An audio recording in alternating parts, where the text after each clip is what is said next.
17 ng impeachment trial, attorney, ngayong araw na ito at inaasahang muling haharap itong si Gina Acosta, yung disbursing officer.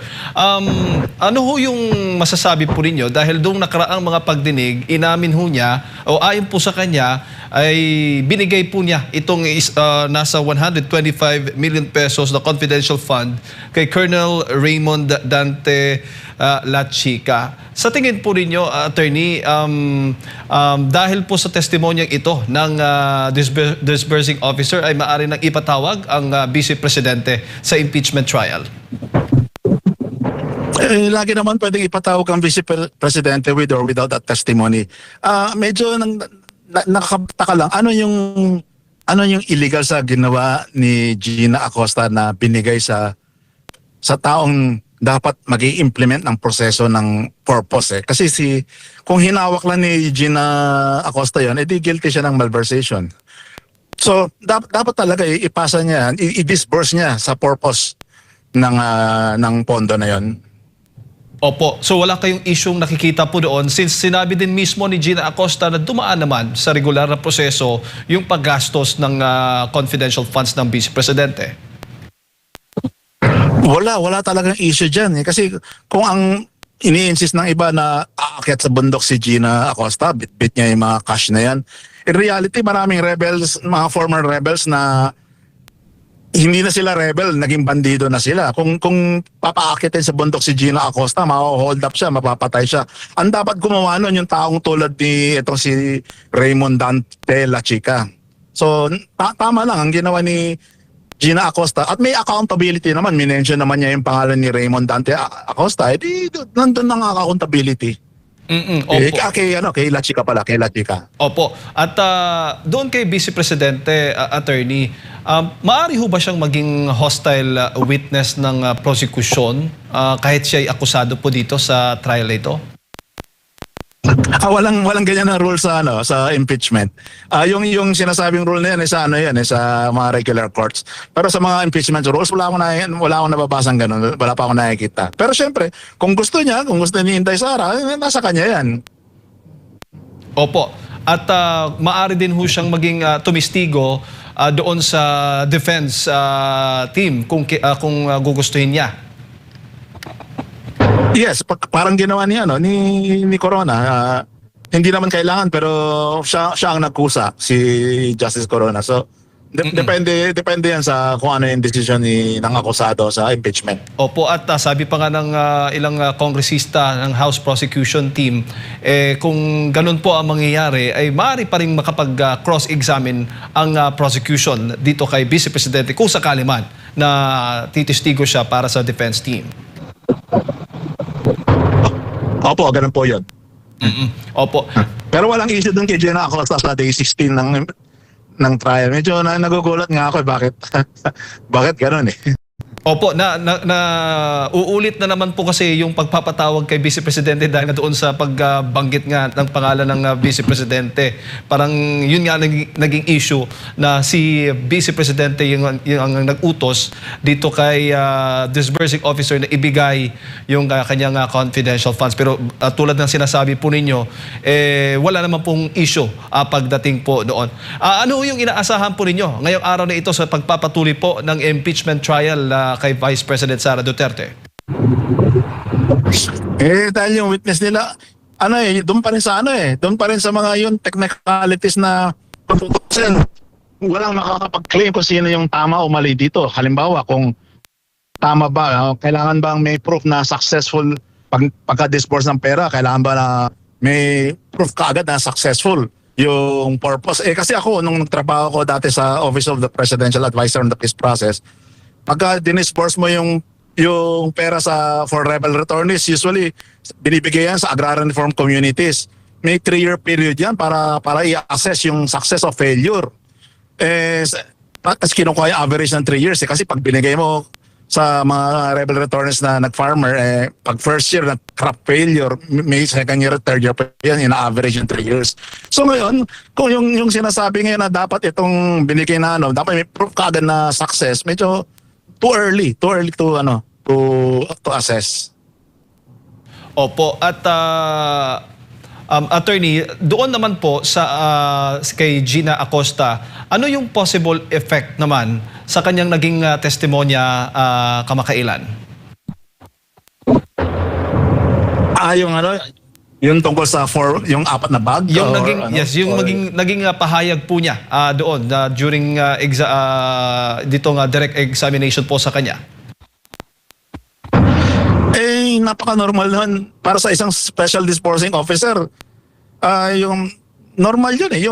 In fact, nung tinitinan ko ngayon yung mga bags na yung AI, yung 125 million, kasyang-kasya dyan.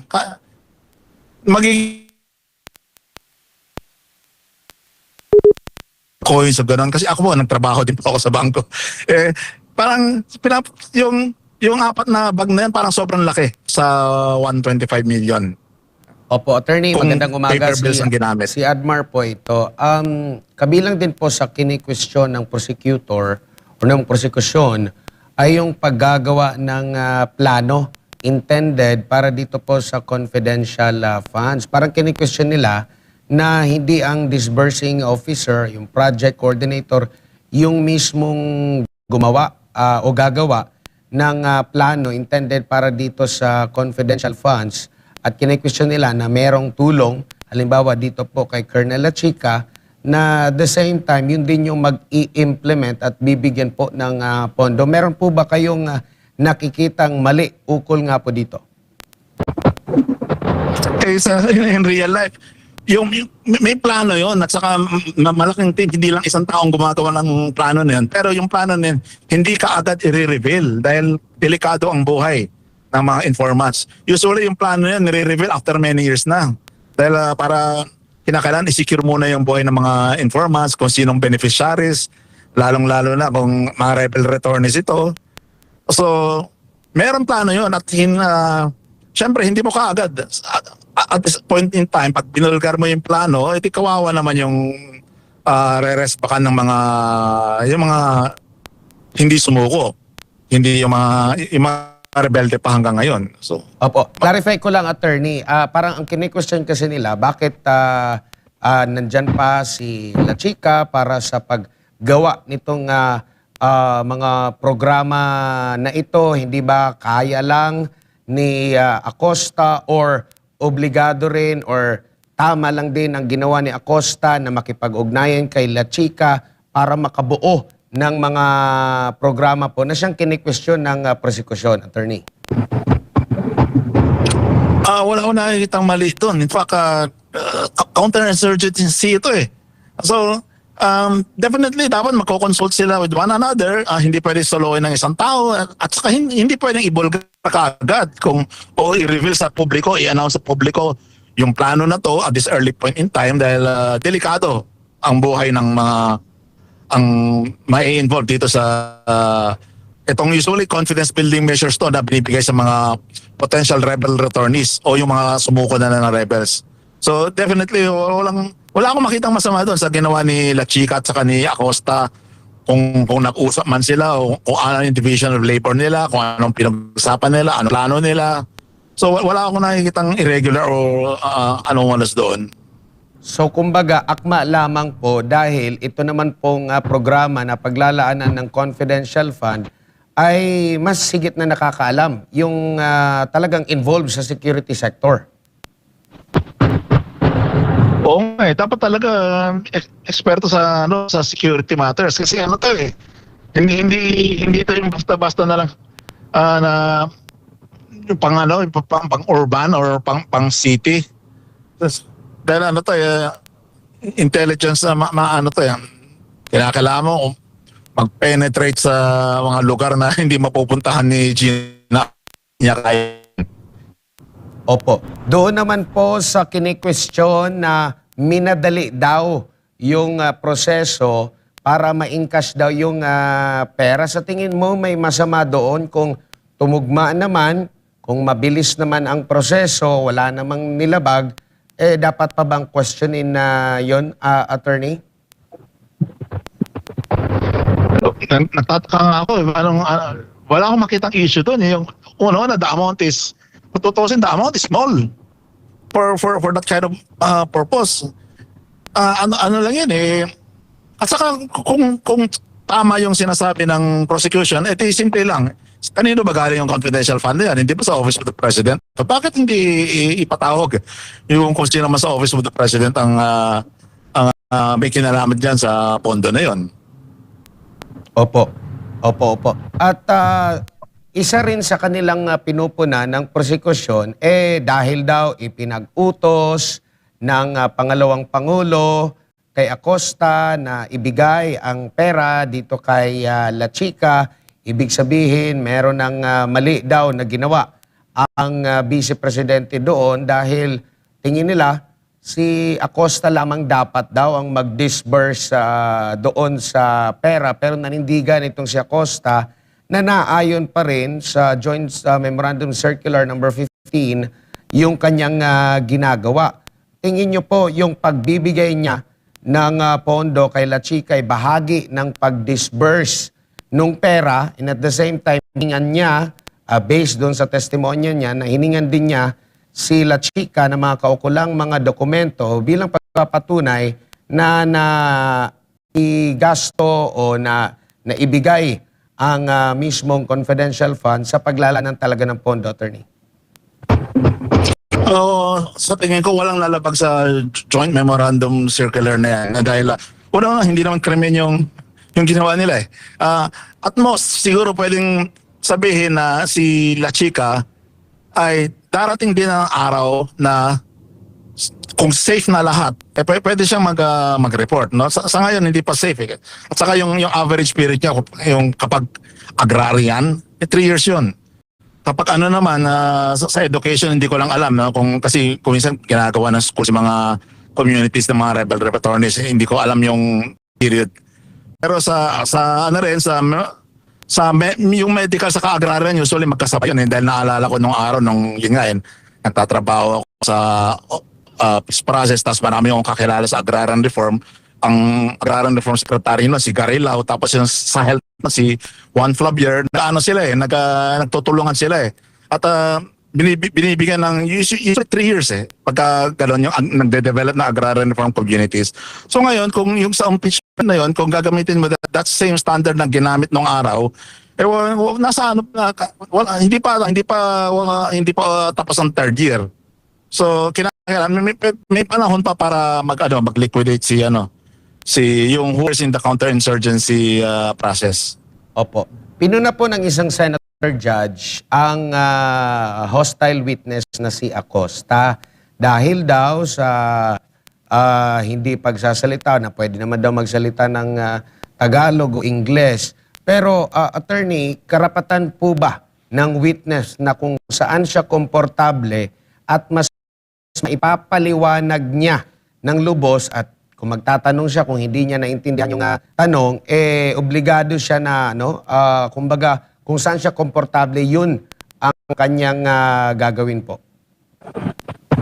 Yes, karapatan niya. Sa manual ng Clerk of Courts and Sheriff, may mga provisions doon na kapag ang isang testigo ay hirap i-express sarili niya accurately yung idea na gusto niyang sabihin mas kaya niya sabihin sa Bisaya at hindi niya kaya sabihin sa Ilocos o sa Bicol o sa English, karapatan ng witness na humingi ng sabihin sa wika kung saan siya sanay at obligasyon ng hukuman na mag-provide ng interpreter. In fact, may mga tinitrain nga na may budget dyan, tinitrain yung mga clerks of courts o yung mga assistant clerks of courts na mag-interpret. Nasa mga clerks of court. Opo. Diyan. Attorney, at dito lang tayo sa issue ng confidential funds since natatalakay ito at yan nga ang naging sentro ngayon ng impeachment trial. Ngayon na bumabalik po ito mga issue ng mga shooting incident sa mga paaralan, mga estudyante mismo, mga bata mismo yung na humahawak ng mga baril. Sa tingin po ninyo, naging malaking kawalan po yan, confidential funds, o malaki ang naging naitulong niya nung panahon po ni Vice President Sara Duterte nang siya po ang naging kalihim pa ng Department of Education sa pagpapanatili ng kaayusan sa mga paaralan para po matiyak na hindi po mangyari itong mga nangyayari po ngayon na hindi na po siya ang Department of Education Secretary? Mas maiiwasan itong mga insane shootings na to, mga senseless killings na to kung meron man at least konting confidential fund para dyan, para monitor ano nangyari sa loob ng eskwelahan, kung paano nakakapuslit yung firearms o ganon, makakatulong definitely. Pero anong masasabi po ninyo nung panahon ng... Lalong-lalo na medyo ano. Yes po, go ahead, sir. Hello? Opo, paputol-putol na po yung... Meron na naman ulit sa Thailand. Opo. Nagiging uso na yung senseless killing shootings na yun eh. So, maaaring dapat siguro laanan konting confidential fund yun. Opo. Pero kayo mismo, naging saksi sa panunungkulan po ni Vice President Sara Duterte nung naging siya po ang kalihim ng Department of Education. Ano po ang inyong masasabi kung ikukumpara po ninyo ngayon? Yung mga teachers, marami silang sinasabi na yung concern sa teacher as an employee, yun yung doon ako nakakarinig ng mga positive feedbacks dahil parang feeling nila tao sila ngayon. At least sa mga teachers, sa mga nakakausap kong teachers. Opo. Hello? Yung the way po yung pagtitiyak na talagang mapayapa at malayo po sa bayolente itong ating mga mag-aaral, mga kabataan po, attorney. Yes, sa Mindanao area, yung close coordination ng yung mga schools at sa mga law enforcers, yun yung napansin ko nag-improve. Dahil ako, madalas ako sa Mindanao nung araw, yung mga schools doon, dapat peace zones eh. Pagka nagkagulo, dapat hindi apektado yung mga batang nagtatago sa schools eh. So, yun yung isang bagay na tingin kong sana pinagpatuloy ngayon, pero parang tinigil na nila yan eh. Oo. Nung Education Secretary si VP yung mga schools ay naging peace zones. At isa rin ho sa mga naging reason, hindi ho ba, attorney, kung bakit niya ginamit yung confidential funds ay para mapigilan po ang patuloy na recruitment ng teroristang grupong CPP, NP, NDF sa mga kabataan? Definitely yun. Yun nga sa mga lugar na ancestral domains, talagang tingin ko doon naging successful yung programa na yan eh. Nagrereklamo na mismo yung mga tunay na mga lumad kasi pinapasukan ng mga ideologues na tagalabas na hindi naman taga-ancestral domain. So, doon nakikita ko pwedeng mag-report ng success itong mga na-involve sa counterinsurgency. Pero ngayon, since ganito na nangyari, dahil sa nangyaring impeachment ngayon, I doubt kung gaganahan na yung mga taong law enforcers sa counterinsurgency. Oo, hindi ho ba sila naaalarma na ito'y natatalakay na po dyan sa impeachment trial, itong mga intel po natin?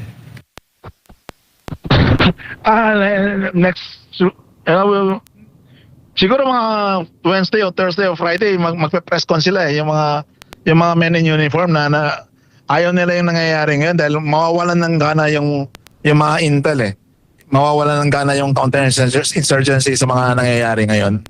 Opo. Alam naman po natin kung sino pong ayaw talaga na magkaroon ng confi funds ang opisina ng Vice Presidente o mismong si Vice President Sara Duterte ay ito talagang makakaliwang grupo.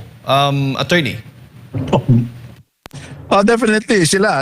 In fact, may kaso na kay Congresswoman